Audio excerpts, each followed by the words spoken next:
হাসপাতালের বিছানায় শুয়ে থাকা অসহায় এসব মানুষ তাকিয়ে আছেন একজনের প্রতীক্ষায়, বিশেষ করে যাদের কিডনি বিকল হয়ে গেছে এবং আর্থিকভাবে সহায়হীন সেসব রোগীরা। এখানকার কেউ কেউ ফিরে এসেছেন ভারত থেকেও, সেখানে কিডনি প্রতিস্থাপনে চাওয়া হয়েছে 30 থেকে 40 লক্ষ টাকা। আবার কিছু রোগী আছে যাদের ডায়ালাইসিস করার ক্ষমতাও নেই। সবাই ফিরিয়ে দিলেও ফিরিয়ে দেন না তিনি। এ সকল রোগীদের একমাত্র ভরসা হয়ে উঠেছেন এই মানবিক ডাক্তার।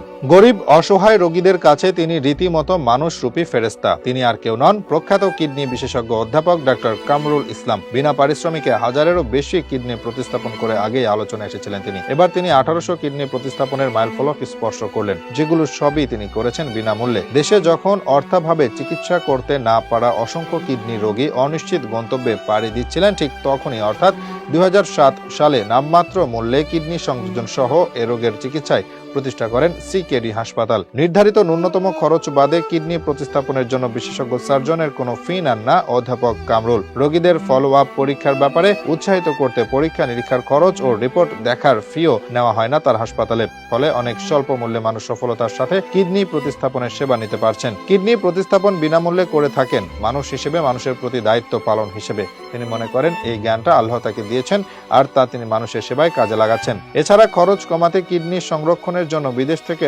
আমদানি করা এক ধরনের দামি তরলের বিকল্প তৈরি করেছেন তিনি। এভাবে নিজ পেশার মাধ্যমে সমাজের নিম্ন আয়ের সুবিধাবঞ্চিত মানুষের প্রতি মানবিকতা ও দায়িত্বশীলতার অনন্য নজির স্থাপন করে চলেছেন এই অধ্যাপক। ইতিমধ্যে ডক্টর কামরুল ইসলামের চিকিৎসার সুনাম ছড়িয়ে পড়েছে দেশ বিদেশে।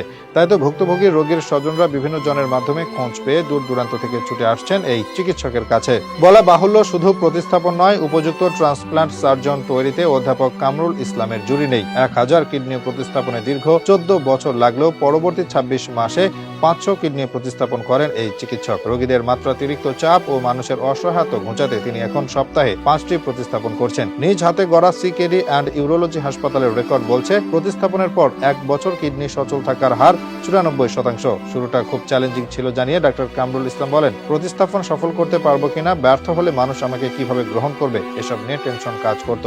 তাই অপারেশনের সময় আমি অনেক দোয়া পড়ি, আল্লাহর সাহায্য চাই। আল্লাহর সাহায্য ছাড়া এতদূর আসা সম্ভব হতো না। প্রসঙ্গত, অধ্যাপক কামরুল ইসলাম ঢাকা মেডিকেল কলেজের K40 ব্যাচের শিক্ষার্থী। 1993 সালে স্বাস্থ্য ক্যাডারে যোগ দেন। তিনি national institute of kidney diseases and urology হাসপাতালের সহকারী অধ্যাপক ছিলেন। 2011 সালে সরকারি চাকুরি ছেড়ে প্রতিষ্ঠা করেন সিকেডি হাসপাতাল। শেরেবাংলা নগরের কিডনি হাসপাতালে সহকারী অধ্যাপক হিসেবে তিনি কিডনি প্রতিস্থাপন শুরু করলেও তার সফলতার কাঙ্ক্ষিত স্বীকৃতি তিনি পাননি। দলীয় লোকজন পদোন্নতি পেলেও তিনি দলবাজ ছিলেন না বলে তাকে যথাযথ মর্যাদা দেওয়া হয়নি। তিনি বঙ্গবন্ধু শেখ মুজিব মেডিকেল বিশ্ববিদ্যালয়ে আসতে চেয়েছিলেন, কিন্তু সেখানেও দলবাজদের দৌরাত্বের কারণে যেতে পারেননি। পরে তিনি নিজেই সামলিতে সিকেডি হাসপাতাল প্রতিষ্ঠা করেন। মানবিক কাজের স্বীকৃতি হিসেবে 2022 সালে দেশের সর্বোচ্চ সম্মান স্বাধীনতা পদক পান তিনি। পরিশেষে বলা যায়, পৃথিবীর সব ডাক্তার চিকিৎসা দেন না, কোনো ডাক্তার মানসিক ভরসা দেন, আর তিনি চিকিৎসা দেন, রোগীকে মানসিক ভরসা দেন। ব্যক্তি জীবনে অত্যন্ত সাদামাটা এই চিকিৎসক মানুষের সেবায় বেঁচে থাকুক দীর্ঘদিন, এমনটাই প্রত্যাশা রোগী ও স্বজনদের।